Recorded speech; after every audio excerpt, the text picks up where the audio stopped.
Bismillahi rahmani rahim.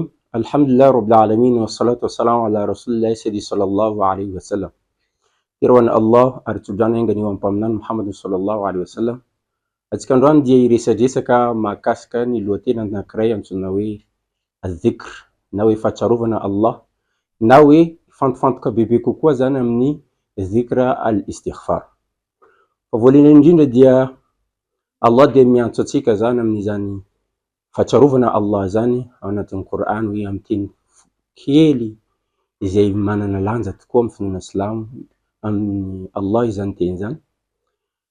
Allah dia miteny atsika anatin'ny Qur'an hoe fadhkuruni adhkurukum.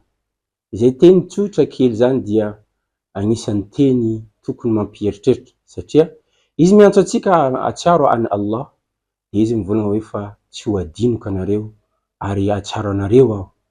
Izany dia tokony mahatonga saina atsika mpino Silamo amin'izany tenin'ny Allah izany satria miantso atsika izy mba hatsiaro Allah satria izany fahatsiarovana Allah izany manana anjara toerana lehibe amin'ny fiainantsika sy amin'ny finoana Silamo.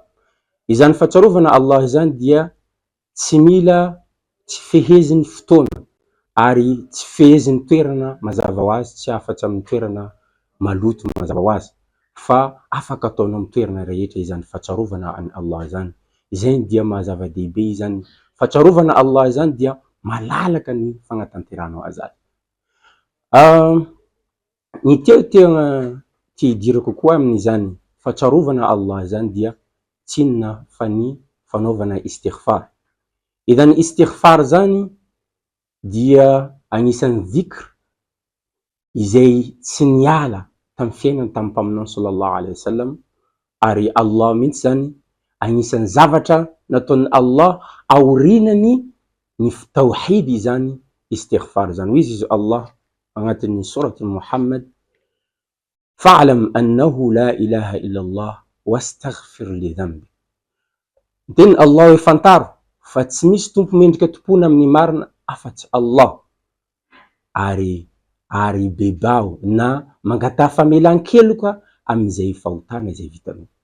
Izay dia manambara hoe fa atsika olombelona io fa hain'ny Allah fa atsika dia be fahotana, ary nagnamafy zany mpaminao sallallahu alaihi wasallam kullu ibn adam khata fa khairul khata'in at-tawwabun.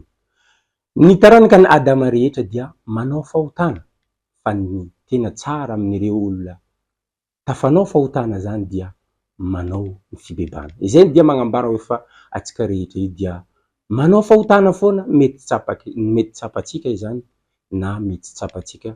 Izay indrindra mahatonga Allah zany miantso atsika zany mba ho saro-piaro amin'izany fanaovana fibebana amin'ny Allah izany. Ary Allah dia mampafantatra atsika fa izany istighfar zany dia misy tombony amin'ny fiainantsika eto ambony tany. Izy Allah istaghfiru rabbakum thumma tubu ilayhi yumatti'ukum mata'an hasana. Izy Allah mibebà anareo, mangatà famelan-keloka amin'ny Allah anareo, fa izany fibebana sy fangatana famelan-keloka amin'ny Allah izany ataon'ny Allah anareo hiaina anatin'ny fiainana tsara. Izy amintsika olombelona tsy magniry hiaina amin'ny fiainana tsara, ary kanefa efa nambarany Allah ny zavatra mahatonga atsika zany ahazo fiainana tsara zany dia ny fiverenantsika amin'ny Allah, ny fangatantsika famelan-keloka amin'ny izany Allah izany. Tsy vitan'izany, maro mbala misy natonga Allah mbala mampirisika atsika koa zany hoe fa misy tombona hafa koa mbarana Allah amintsika. Istaghfiru rabbakum thumma tubu ilayhi yursilis samaa alaykum midrara wa yazidkum quwwatan ila quwwatikum.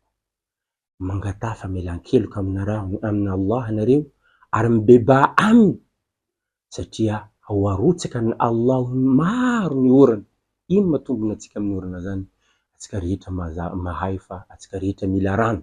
Zavatra iainantsika eto ambony tany rehetra dia mila rano.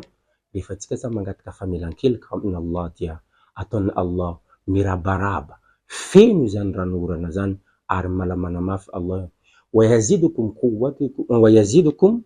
quwwatan ila quwwatikum. Ary Zagnahary dia magnampy ny tanjaka izay efa tanjaka misy aminareo dia ampian'ny Allah.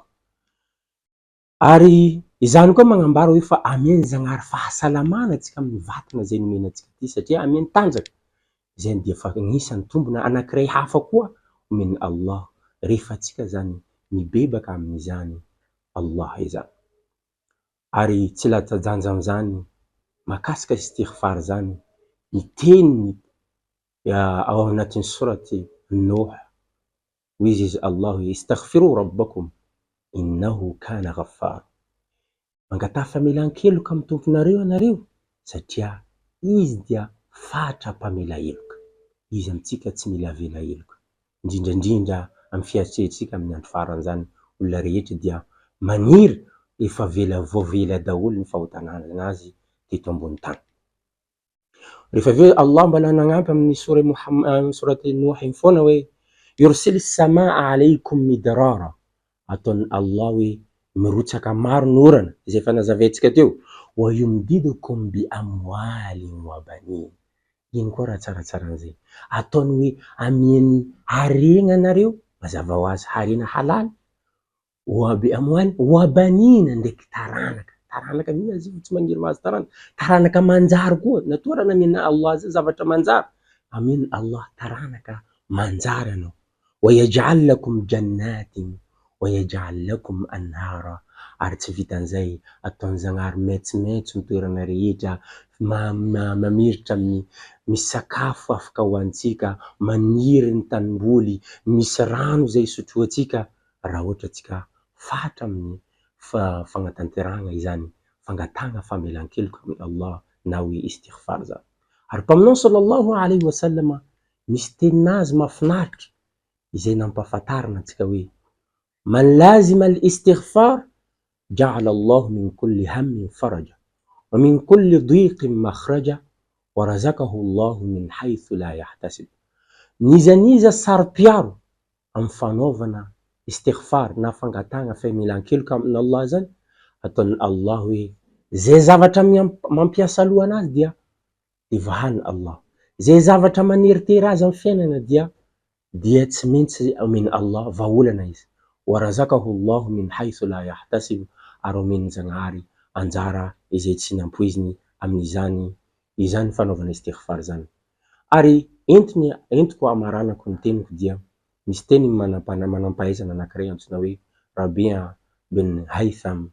Izy miteny hoe nanontany le mpianatra miaraka aminy reo hoe moa ve fantatry anareo hoe inona ny aretina, inona ny fanafody, inona ny manasitrana tanteraka? Tsy hainay volanin'ireo mpanaradian'ireo hoe niteneniny hoe ny aretina dia ny fahotana ary ny fanafodiny dia ny fanaovana istighfar, ary mamafa izany fanafotana zany tanteraka mahazoanao fahasalamana dia ny fibebana tanteraka amin'ny Allah ary amy tsy miverina izany fahotana izay natao tena.